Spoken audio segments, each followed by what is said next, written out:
Olá, turma. Aqui quem fala é a professora Érica. Eu espero que vocês estejam bem, se cuidando. Nossa aula hoje de História do 8º ano vai dar continuidade falando sobre a independência do Brasil, tá bom? Página 117 até a 120. Então, hoje a gente vai dar continuidade falando sobre esse processo de independência, tá bom? Que aconteceu aqui no Brasil. Para iniciar, a gente vai falar sobre a Conjuração Baiana, tá? De 1798. Então, quase 10 anos após a Conjuração Mineira, ocorreu um novo movimento, dessa vez na Bahia.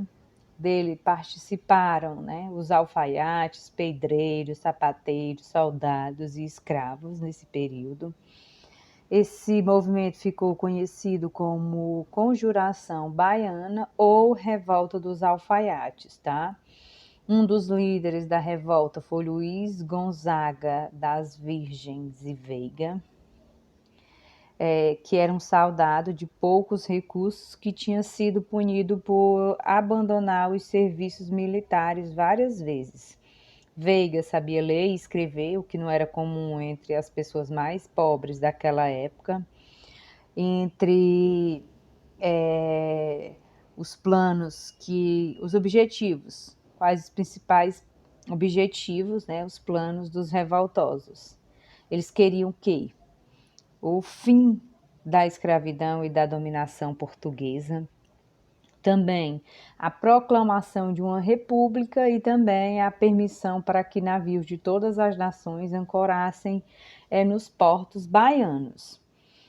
Inspirados, né, nas ideias iluministas, alguns revoltosos escreviam panfletos e cartazes distribuídos nas portas das igrejas ou colocados nos muros da cidade. O governador da Bahia, na época, procurou descobrir quem eram os autores dos cartazes e panfletos e chegou ao nome, né, de Luiz Gonzaga. Então, mais de 30 participantes do movimento foram presos e processados. As penas mais severas foram aplicadas aos líderes mais pobres e em novembro de 1799, 4 mestiços foram enforcados e esquartejados, que foram os alfaiates João de Deus do Nascimento e Manuel Faustino dos Santos Lira, e os soldados Lucas Dantas e Luiz Gonzaga das Virgens e Veigas, tá bom? Aqui a gente vai falar sobre a família real no Brasil. Então, o porquê da família real vir para o Brasil? A gente vai ver agora. Então, no início do século XIX, o exército francês dominava diversos países europeus e o continente atravessava um período de guerras. Sem conseguir vencer os ingleses, em 1806, o governo da França ele decretou o bloqueio continental, que a gente falou já em uma das nossas aulas de história, tá bom? Falando sobre, né, o governo de Napoleão Bonaparte, tá bom? Então, o que decretava o bloqueio continental, né? Ele determinava que todos os portos da Europa se fechassem ao comércio com os ingleses.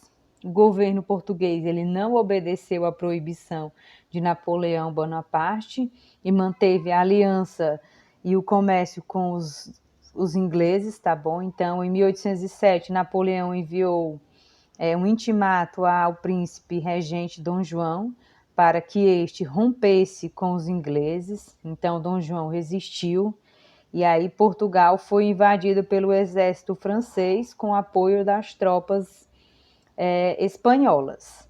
Sem, né, poder resistir à invasão francesa, o que aconteceu? A corte portuguesa, composta de cerca de 15 mil pessoas, veio para o Brasil com o apoio dos ingleses, desembarcaram na Bahia, tá bom? Em 22 de janeiro de 1808, e depois de permanecer algum tempo na região, Dom João e a corte viajaram para o Rio de Janeiro, onde foi instalado o governo português, em 8 de março de 1808, tá bom? Desculpa.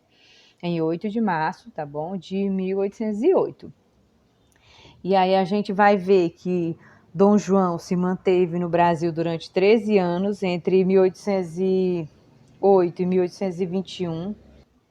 Esse período foi marcado, tá bom? Por diversos acontecimentos que eu vou citar agora, como a abertura dos portos, a autorização para instalação de indústria no Brasil, a introdução do ensino superior, a criação de instituições como o Banco do Brasil, o Jardim Botânico, que está sendo retratado nessa imagem, tá bom?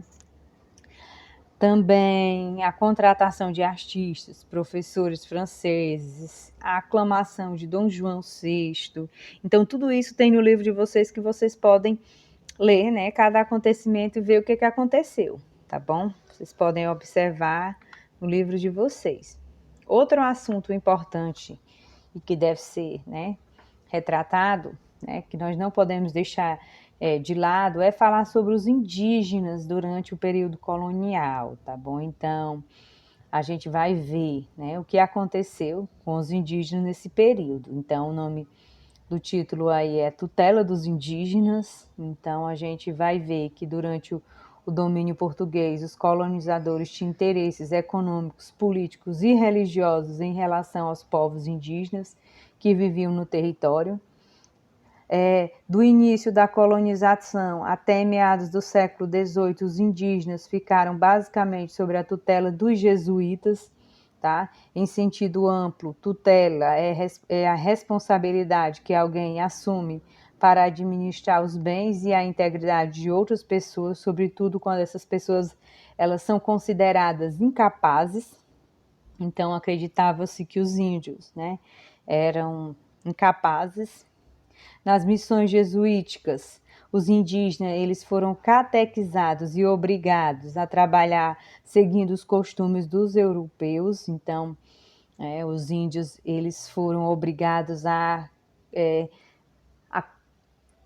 introduzir uma nova cultura, a cultura europeia, né, no seu cotidiano, deixando de lado, né, toda a sua cultura indígena, que a gente sabe que é belíssima, né, a cultura indígena.